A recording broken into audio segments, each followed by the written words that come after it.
తగలబెట్టండి sir Niranjan గారు. 500 రూపాయలకే cylinder రావాలన్నా, 200 యూనిట్లు ఉచిత కరెంటు రావాలన్నా, రైతులకు 2 లక్షల రూపాయల రైతు రుణమాఫీ జరగాలన్నా, అయన్నొద్దు పాయింట్కి రా. రాబోయే పార్లమెంటు ఎన్నికల్లో 14 పార్లమెంటు సీట్లను ఈ తెలంగాణ గడ్డ మీద నుంచి గెలిపించాలి. మిమ్మల్ని ఎక్కడో చూసినట్టుందండి.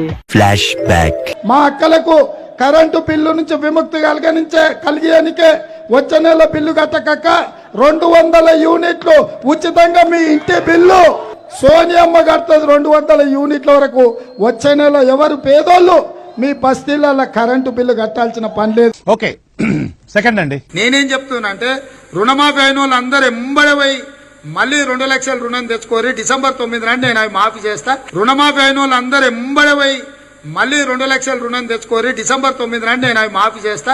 కాబట్టి రైతులందరికీ నేను విజ్ఞప్తి చేస్తున్నా. మా చేత మోసపోవాలని ప్రజలు కోరుకుంటున్నారు. సరే వాళ్ళది కోరుకున్నప్పుడు మాదే ఉంది, రోగి కోరుకున్నది అదే, డాక్టర్ ఇచ్చింది అదే అన్నట్టు ఉంది వ్యవహారం. ఎందుకు పుడతారో కూడా తెలియదండి మనుషులు కొంతమంది.